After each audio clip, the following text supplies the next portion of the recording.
guys have partnered with Waste Not in the Waste Management Open, which is one of the biggest sporting events in Arizona. And you guys have saved 15 tons of food from going to the landfill. Let's talk about that. Sure. So Waste Not has a partnership with M Culinary. So they're the big caterer that services the WM Phoenix Open. And Waste Not has been partnering with them for many, many years to collect all the prepared food to be able to redistribute it to local agencies. And it's a great partnership for its dual purpose, right? It has environmental benefits by keeping this food out of the landfill, and it's going to feed hungry Arizonans. So it's really a win-win all around. Hi, I'm Kenny Klaus, and this is State 48 Homeowner. Hey, my friend, welcome back to the State 48 Homeowner Podcast. And today we're talking about where does my trash go in Arizona. And today we have Jennifer Wargo, the Communications Director for Waste Management. Welcome. Thank you. I'm glad to be here. Now, what's unique about you is you work for a company that has everything to do with trash, and yet you come from a sustainability background. I do. So I had years of experience in consulting and decided I wanted to work for a company that was really active in my own backyard. And WM was focusing more and more on sustainability in its operations, and so it seemed like a great fit. So I've been here for 9 years and just love it. Which is great as we have this conversation, and I know that we've got some stuff that we're going to talk about in this conversation that I'm excited about and you're excited about that have to do with sustainability. But before we get into that, let's talk about what actually happens with trash in Arizona. Sure. So whether you're a residential customer or a commercial customer, your trash all goes in kind of the same place, either in your curbside cart or into your dumpster if you're a business. And then it gets picked up by a truck, either by your city or by your private service provider like WM. And it typically goes, depending on where you're located, it typically is going to go to a transfer station to be emptied out and consolidated with other trash, and then it gets pushed into a big tractor trailer, typically, and then taken to the landfill from there. And the landfills, I should say, are engineering marvels. Oftentimes when you see images of landfills, they're not landfills in the U.S. So our landfills are engineered, they're lined with special liners, they're very carefully monitored. They've got to collect leachate, which is the liquid that is produced when trash decomposes. They have to collect gas that's also produced when the trash decomposes. They're very technical. And every night, this is important also to note, the landfills get covered with what we call daily cover. Oftentimes it's dirt, or it could be green waste or other things. So they're not big open heaps of waste just sitting out there. And I think a lot of us are familiar with some of the landfills that we drive by, and I don't think they're not yours. That we've driven by the Salt River Indian Reservation one, the one in Apache Junction, and I know we drive by the Salt River one, and there's that big gas flame, the flare, right? Now, where are you guys' landfills? So we have one up in Surprise, and then one in Mobile, which is our Butterfield landfill, which is, I believe, the biggest one in Arizona. So, and at our Surprise landfill, we actually capture that landfill gas, and we partner with APS to turn it into electricity. So we produce enough electricity at that landfill to power about 2,500 average Arizona homes. Okay, that's pretty cool. Yeah. So people are getting their natural gas. Or the their power, electricity. Their electricity is powered by gas that they're getting by their trash. By their trash. Yep. And in other states, we're actually taking that, we call it renewable natural gas, and turning it into pipeline gas that we can then use to offset and fuel our trucks. So we have a lot of natural gas fueled trucks in Arizona and across the nation. And in some areas, those are actually fueled by the gas that we produce at our landfill. So it's like the circle of life. Exactly. So they pick up the trash. Economy. And they're driving to pick up the trash using the fuel that they got from the trash the day before. Yeah. That's pretty cool. And so as they pick up the trash, are the towns and cities and you guys, does that trash intermingle, or does it just go all different places? Sometimes it intermingles. It just kind of depends on where it's coming from and where it goes. So it's sort of, if you think of like a hub and spoke model, right? You want to bring all the trash and kind of bring it to aggregate spots. We call those transfer stations. So you could have different cities bringing their trash into the same transfer station. Sometimes it goes to the same landfill. Sometimes it goes to different ones. But in general, when we say where does trash go in Arizona, it's going in the ground. It's going in the landfill. If it's actually trash, if it's waste. The recycling goes to a recycling facility. And then in the end, when we have a landfill that has reached its limit, then in a lot of cases we're converting those into other purposes. Yep, sometimes they can be just natural environments. Sometimes they can be turned into parks. It all kind of depends on what the city wants to do with that land. But there are monitoring plants. Like when WM closes the landfill, we have to monitor it for a certain number of years afterwards just to make sure everything is good with the land. Yeah, I know. In Chandler, you can go on McQueen. You can go on the old landfill, and they have an archery range on top of it. Right. There's a park there. You can run around with your dogs and go on walks, and yeah, a little archery range. In some places, they put solar panels on them, so there's all sorts of different uses. But it's you end up with a little artificial mountain that you always can tell exactly what it used to be. The shape. Yeah. So that's what happens with trash. But I think the bigger question people always have is what happens to recyclables. Sure. So recycling is picked up similarly to trash. You either put it in your curbside cart or in your dumpster if you're a business. It's collected also similarly usually brought to a transfer station, loaded onto bigger trucks, and then it's brought to a material recycling facility. And WM's is in Surprise as well. And what happens there is all those recyclables get dumped out onto something we call the tipping floor. They're scooped up with a loader and dropped onto a conveyor belt. And it starts on this system, this kind of crazy factory system. The first stop is called our pre-sort line. And that's where we have people there looking for specific types of contamination. So it could be materials in plastic bags. It could be diapers. It could be big pieces of metal or things that we call tanglers, like holiday lights or garden hoses. And they're trying to pull those off before it goes continues through the system to the different mechanical sorting and optical sorting lines. And so then it just goes through these different sorting equipment and gets separated back out. So it comes in as mixed material, all your cans, paper, cardboard, everything in one, and then it gets separated back out by commodity. And then we make these big bales, like giant hay bales, and then those are shipped off to manufacturers to be made into new materials. So I'm picturing that final scene of Toy Story 3 as they're coming through. Kind of like that. Or if you think about like when you see airports with their baggage handling, like that with the big conveyor belts and everything's all gets moving sorted in all different places. And so where does all that stuff go? Is it repurposing, or is it some of it being disposed of in landfills? So anything that's a good quality recyclable is going to an end market. So it gets sold to different manufacturers. Sometimes they're in Arizona, sometimes they're in other places in the U.S. But manufacturers want those good raw materials because it saves them in their manufacturing process. So like glass can be recycled into insulation.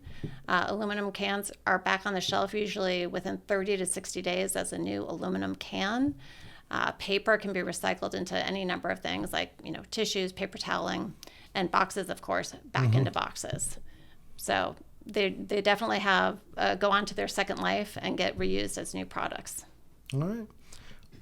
When we come back in just a second, we're going to talk about what can't be recycled. Hey everybody, if you're thinking about buying a home in today's market, we've got over 1,500 homes valley-wide that have interest rates less than 3%. To find out more information, go to state48lowrate.com.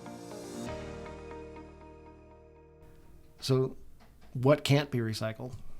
So we tell people to focus on the core items that can be recycled, and we kind of get people to say this mantra. And I should caveat this by saying this is what WM accepts, and we do service a number of cities, but it's always important to check with your city or your service provider to make sure you understand what they accept, because it can be different. So we try to get people to say bottles, cans, paper, cardboard. Bottles, cans, paper, cardboard. If it's a bottle, if it's a can, if it's a piece of paper, if it's cardboard box, it's going to be recyclable with WM. If you focus on those those items, you're going to make a big difference when it comes to recycling. So where do people get confused the most? Usually with plastics, because there's such a variety of packaging and materials that come in plastic. So oftentimes people just look at something and say, oh, it's plastic, it must be recyclable. Or, oh, it's got a number on it within those little chasing triangle. That doesn't necessarily mean it's recyclable. So with WM, when it comes to plastic, and again, this is the most confusing thing for people, so it's really important to focus on this.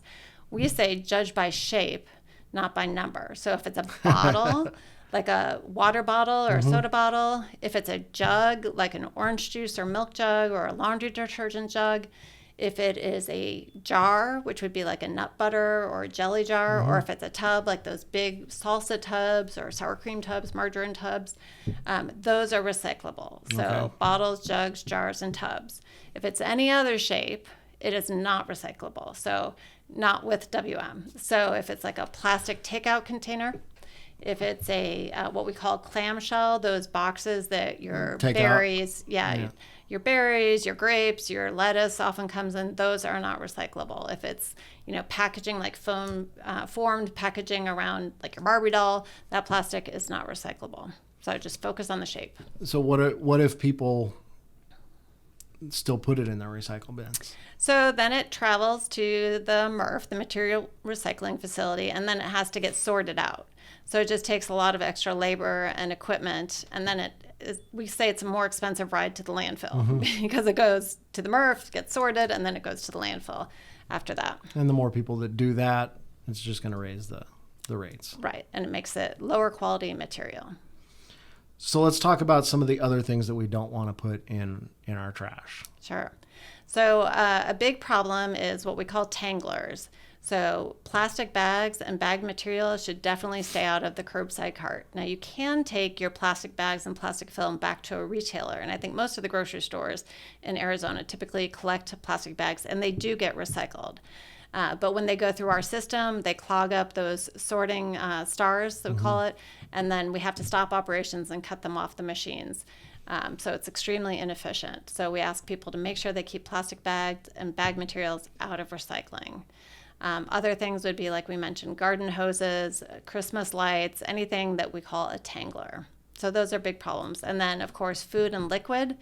You want to keep that out because that's going to ruin good recyclable materials, primarily the paper or the cardboard if it gets wet or gets jam all over it. One question we get is, how clean does it have to be, right? We live in Arizona, water is the concern, right? So what do we conserve? So we always say, if you can just if it's like a peanut butter jar, just take a spatula and scrape it clean. It doesn't have to be sterile. My mom told me a tip, which was put the peanut butter jar in the dishwasher, and it cleans it right out, which is great. But basically, you want it to be as empty and dry as possible, but it doesn't have to be perfectly sterile. And then what can we not put in let's talk about hazardous materials. Sure. What are we not putting in the trash? Because I know that we've had some issues. In Mesa, in particular, they've had a real big problem with trash truck fires, with people putting one neighbor maybe puts in some cleaning stuff that shouldn't have been put in the trash. Another neighbor on the same street puts in some batteries. Right. Those two things touch, and the trash truck is driving down the freeway. All of a sudden, people are honking and saying, hey, there's smoke coming out the back. And unfortunately, the guy can't get out in time, and we've had some fatalities that have come from that. So what should people not be putting into their trash? Right. So really anything that could be hazardous or combustible. So batteries are a good example of this. I mean, batteries are ubiquitous. They're in like every toy, everything you own nowadays. And especially those lithium ion batteries need to stay out of the trash and recycling. While batteries can be recycled, they can't be recycled in your curbside cart. So that's one of those specialty items that you need to take back to a lot of big box retailers. Will take those back, so you need to take them back separately. So definitely want to keep batteries out. And pretty much every municipality has a hazardous waste free place that you can go. I know Gilbert does, Mesa does. You can just look it up on their website, and where can you go and take some of those hazardous things, because they don't want it in their trash. Exactly. And so you can just come and drop it off there, and and it's easy peasy lemon squeezy. Right. They typically have a drop-off site that's open on certain regular hours, or else they'll do events, or sometimes they do both. So it's good to look for those. They happen pretty frequently, so you can empty out your garage. And so things like pool chemicals, other kinds of combustible chemicals, you also want to take to those take-back events or locations as well. Hey everyone, this is Kenny Klaus with Klaus Team Real Estate Solutions. We know there's a lot of confusion in today's market, whether it's billboards, TV, radio, mail. Everyone's trying to get your attention. They offer one lane, where at the Klaus Team, we have over 20 different programs. We can help you navigate through to find out what's best for you. And remember, we work for you, they work for themselves. We're here to represent you and make sure you have the best experience possible. Visit us at klausteam.com/call-us-first. So that's all stuff that we've been putting into landfills and recycling, but I want to talk to you about what you guys have been keeping out of the landfill. And, one of the ways that we've gotten to meet each other is because both of us are on the board of United Food Bank. And one of the subsidiary organizations, the partner organization that we have, is Waste Not. And you guys have partnered with Waste Not in the Waste Management Open, which is one of the biggest sporting events in Arizona. And you guys have saved a ton of food. Well, I say a ton of food. It's actually 15 tons of food in the last Waste Management Open. 15 tons of food from going to the landfill. Let's talk about that. Sure. So Waste Not has a partnership with M Culinary. So they're the big caterer that services the WM Phoenix Open. And Waste Not has been partnering with them for many, many years to collect all the prepared food to be able to redistribute it to local agencies. And it's a great partnership. And about 6 years ago, we started getting involved with Waste Not and supporting them, trying to give them some financial support and try to boost their visibility at the WMPO. And it's been really great. I mean, it's a wonderful organization for its dual purpose, right? It has environmental benefits by keeping this food out of the landfill, and it's going to feed hungry Arizonans. So it's really a win-win all around. And you think about it, the caterers are making sure that there is enough food for everybody. And to do that, they're going to make more food than they probably need. Needed. And so you've got all this food that's already prepared. You also have food that they've ordered that is in the kitchens there, that is not completely prepared, but is food that is ready to be prepared into other things. So it's a combination of the two, and it needs to go places or it's going to go bad. And so Waste Not takes that and brings it to some partner agencies that are on the front lines and are going to make sure it gets to people and get places, get them to people that need to eat. Get them fed right away. Get them fed right away. Right. And there's some great places, one of them, Paz de Cristo in Mesa, that every night is feeding hundreds and hundreds of homeless folks in Mesa and vulnerable people. And what's kind of cool is some of them are prepared meals, but like I said, also it's materials to make other meals, and they've got some chefs there. Resurrection Street Ministries, we've got Salvation Army, a lot of other organizations that are on the receiving ends of this, but just the vast number, 15 tons, and this is just a weekend event. Right. It's just amazing that we've kept that out of the landfill. And got it. And there's a lot of stuff on the, when you've got a background of sustainability, this is stuff that we get really excited about. And we've got some great partners in the Valley that are doing stuff like this. Fry's is one of them, that are just making sure that we are not wasting food, and that we are just combating food instability in the Valley and in the state by just making sure that we've got this resource. It's going to go bad. Let's take it while it's good and get it in the mouths of people that need it. Right. It's really about making the best use of the resources we have, right? We know we have finite resources, so how can we put those to the best use? And I don't think people just think of, they go, oh, Waste Management, it's a trash company. They don't think that it's a company that is making sure people are being fed. Right, right. Well, we're very committed to supporting the communities that we serve. So we really look at how can we do that first from a sustainability perspective, but then also from a local needs. Where are the needs? Where does it align with our mission? And how can we support those community organizations? Well, thank you for coming out and letting us know where trash goes. And thank you for all you guys are doing in the community. My pleasure. Thank you for giving us the time. Thanks for spending time with us this week at State 48 Homeowner, the ins and outs of owning an Arizona home. You can connect with us for more information, submit topics you'd like us to further discuss. You can see relevant videos, give us feedback, answer your real estate questions, and more at state48homeowner.com.